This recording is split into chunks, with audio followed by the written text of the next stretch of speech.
El estudiante perfecto.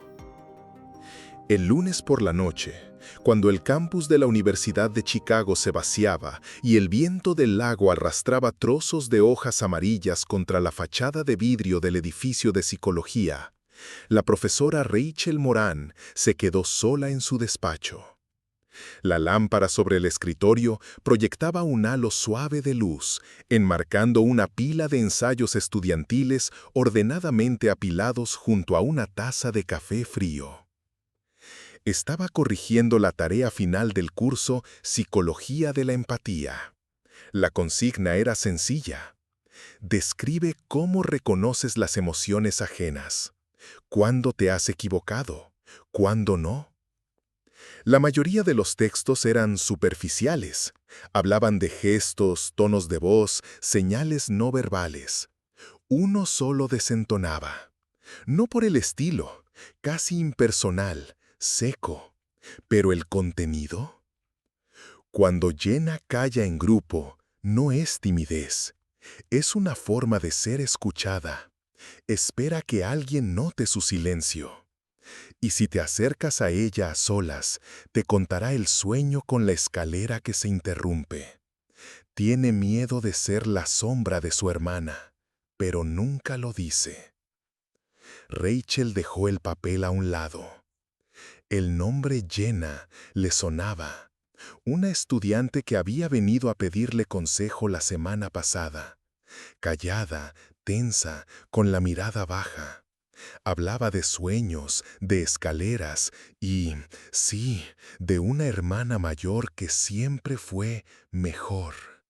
Pero esa conversación había sido confidencial y muy reciente. Incluso si Jenna se lo contó a alguien más, ¿cómo sabía el autor tantos detalles? ¿Por qué coincidían con tanta precisión? Raquel volvió al texto. No estaba firmado, sin nombre, sin fecha, solo un título en letra pequeña. Algunas cosas solo se ven si te dan miedo. Releyó la frase varias veces, primero como metáfora, luego como advertencia. Y entonces lo notó. En la esquina inferior del folio había un nombre apenas visible, borrado de una impresión anterior. M. Lynn. Raquel frunció el ceño. No conocía bien a ese estudiante, pero el nombre le resultó demasiado familiar, como una pregunta que ya has escuchado, pero no recuerdas cuándo ni de quién. Michael Lynn se sentaba junto a la ventana, en la tercera fila del aula, siempre con la misma camisa a cuadros y el mismo suéter gris. Su portátil era antiguo, sin pegatinas, con las teclas desgastadas hasta quedar lisas.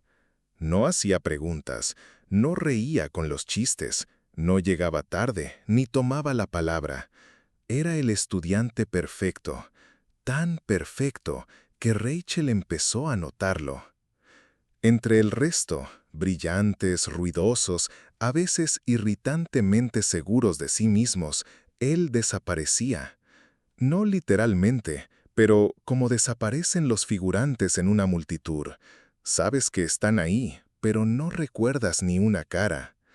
Excepto que a Michael sí lo recordaban, y no sabían por qué.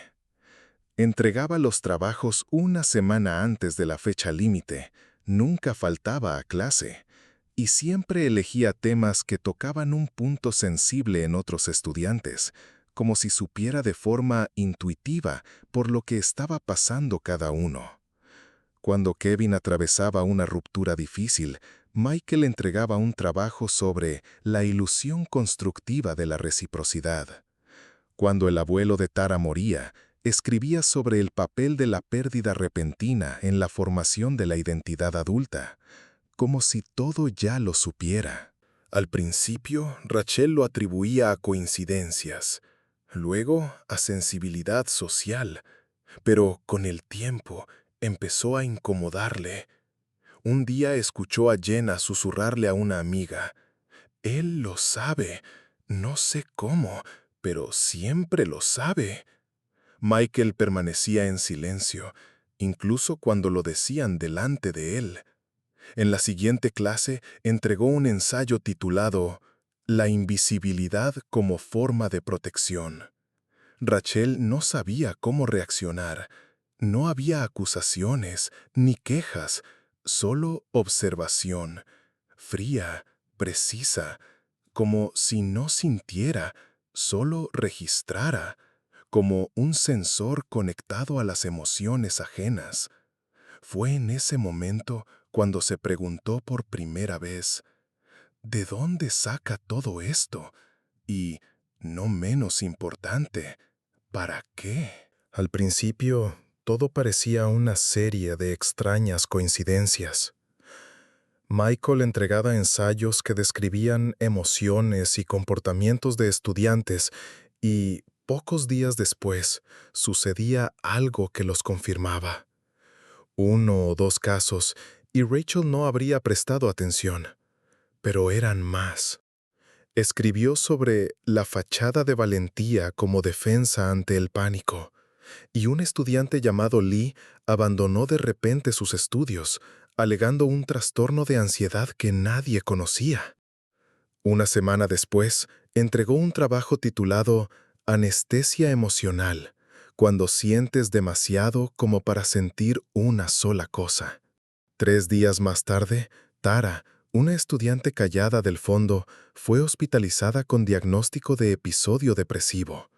Confesó a Rachel que sentía que vivía a través de un vidrio y que tenía miedo de sí misma. Los textos de Michael no solo anticipaban estados, predecían crisis, como si pudiera detectar el momento exacto en una grieta invisible en una persona. Estaba por romperse. Entonces, Rachel recordó a Jenna. Una semana antes, Jenna se había quedado después de clase, acercándose al escritorio con una libreta. Preguntó, con timidez, si Rachel podía recomendarle bibliografía sobre presión invisible dentro de los grupos.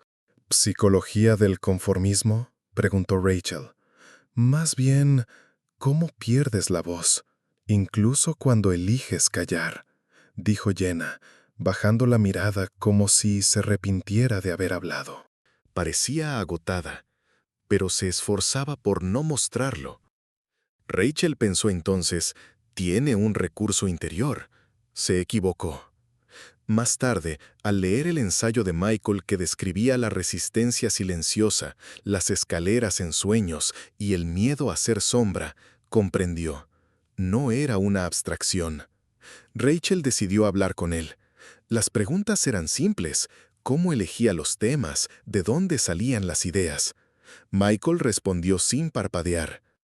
Todo está escrito en ellos, solo que todos miran para oír. Yo escucho para ver.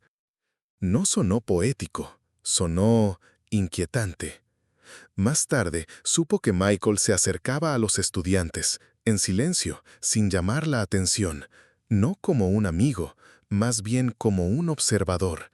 Decía cosas como, seguro duermes mal cuando llueve, apretás la mano izquierda cuando mientes, tienes miedo de parecerte a tu madre. La mayoría no lo tomaba en serio, pero algunos, especialmente los que estaban al borde, lo escuchaban y tomaban decisiones que parecían lógicas hasta que todo empeoraba. Rachel empezó a entender. Él no solo observaba, intervenía, pero lo hacía como si no supiera otra forma de existir, como si ese fuera su único modo de sentirse útil. Al principio, parecía que Michael quería ayudar. Sus comentarios sonaban a preocupación, aunque de una forma extraña. No presionaba, no exigía, solo decía lo que veía. Y la gente actuaba. Kevin, un chico inseguro y ansioso por aprobación, siempre dudaba entre lo que esperaba su familia y lo que él deseaba. Un día antes de hablar con Michael, estaba en la sala de lectura escribiendo una carta a sus padres, larga, desordenada, con tachaduras en cada párrafo. Les pedía que dejaran de presionarlo, que le permitieran ser él mismo. Al final escribió, «Los quiero, pero no soy su proyecto». Nunca la envió. La dobló, la guardó en su mochila y levantó la vista. Michael estaba cerca, como por casualidad. No lo miraba directamente, sino hacia algún lado, como si pensara en voz alta. Siempre fuiste un buen hijo. Incluso cuando querías gritar, sonreías, porque sabías que, si no lo hacías, no te creerían. Kevin se estremeció. No dijo nada, solo recogió sus cosas y se fue. 2 días después rompió con sus padres, acusándolos de control emocional. Una semana más tarde estaba solo en la residencia, con ataques de pánico y tareas sin entregar. Luego fue a ver a Rachel. Tenía insomnio en los ojos, ansiedad en la voz. Es curioso, dijo sin mirarla. A veces pienso que solo me dijo lo que yo tenía miedo de decirme a mí mismo. O Emily, la estudiante que sonreía a todos. Michael le dijo, no tienes que ser conveniente, ni siquiera si crees que, de otra forma, te van a abandonar. Emily discutió con su novio, a quien temía perder. Él se fue, llamándola paranoica. Emily se encerró, faltó a clases, no respondía mensajes. Un amigo suyo le susurró a Rachel en el pasillo. Todo empezó después de que hablara con Michael. La ayuda se volvía aislamiento, los consejos, ansiedad. Y él lo hacía sin rastro de maldad. Al contrario, con un deseo casi infantil de arreglar. Rachel empezó a observarlo.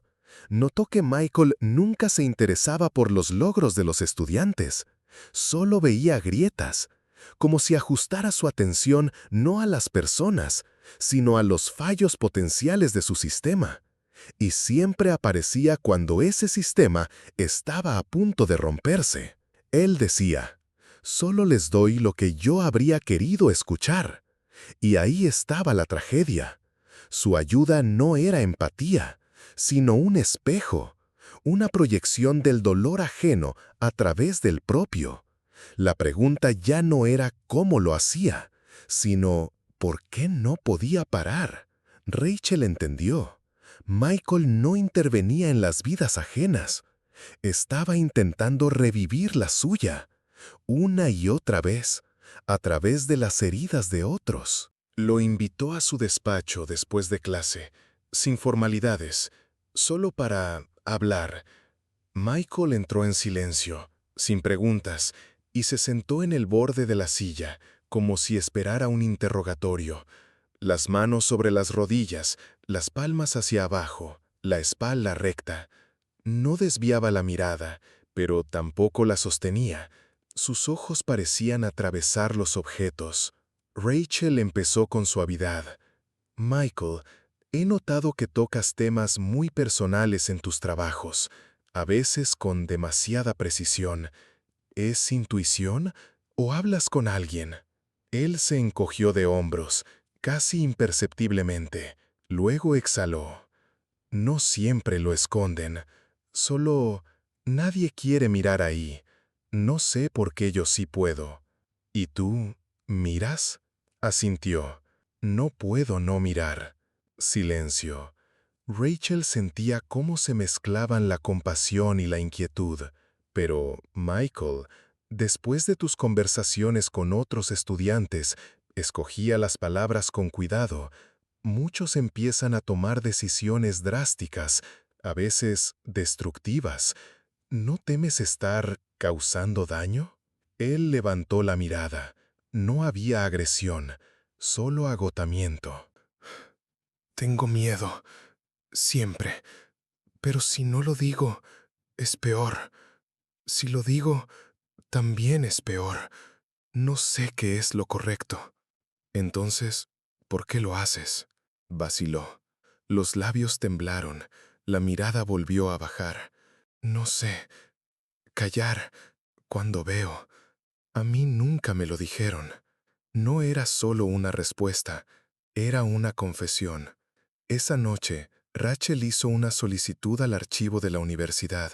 En los antiguos expedientes encontró una mención sobre Michael: hospitalización en edad escolar, inestabilidad conductual. Quejas de los padres sobre obsesiva necesidad de interpretar el comportamiento ajeno. Diagnóstico terapéutico. Trastorno de ansiedad no especificado. Al día siguiente, logró comunicarse con su madre y escuchó una frase que se le quedó grabada. Siempre se lo inventaba. Se imaginaba cosas que no eran. No se puede vivir buscando lo que se esconde. Rachel colgó el teléfono y por primera vez comprendió. Michael no estaba salvando a otros. Seguía intentando salvarse a sí mismo. Rachel llamó a la madre de Michael al anochecer, cuando el edificio del campus ya estaba vacío. La mujer respondió de inmediato, con una voz fría, precisa. Señora Lynn, mi nombre es Rachel Moran. Soy profesora de psicología y doy clases a su hijo. Ya hablé con psicólogos, interrumpió. Solo fantaseaba, siempre. Era capaz de hacer una tragedia de 3 actos con cualquier tontería. No vuelva a llamar. Tonos. Rachel se quedó con el teléfono en la mano y la sensación de que acababan de cerrarle una puerta en la cara.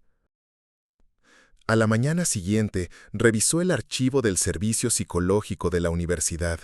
Tras una solicitud formal, le entregaron una carpeta con la etiqueta «Confidencial». Entre los formularios, algunos llenados durante la secundaria, encontró el informe de un médico.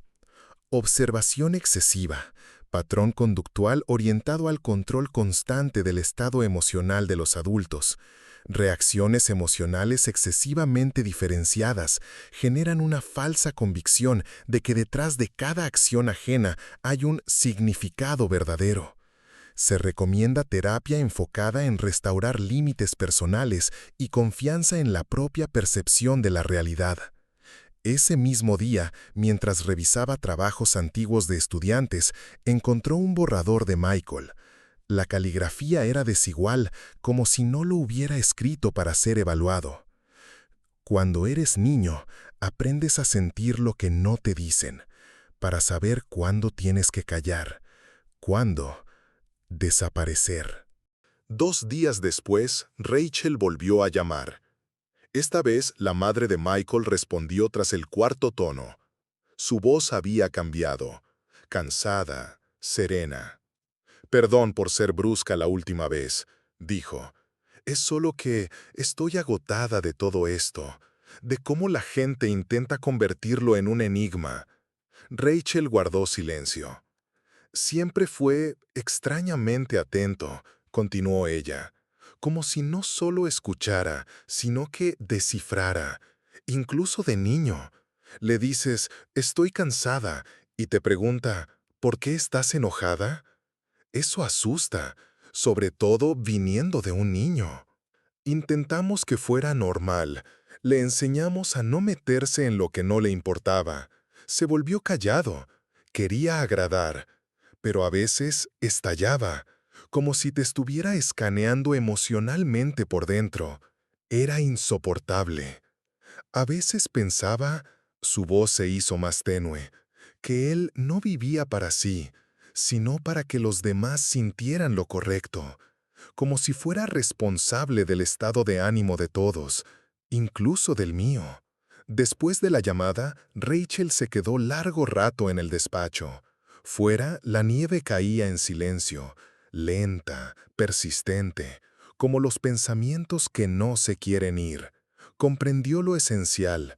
Michael no era un empático, ni un profeta, ni un transgresor. Era un hijo del escepticismo crónico.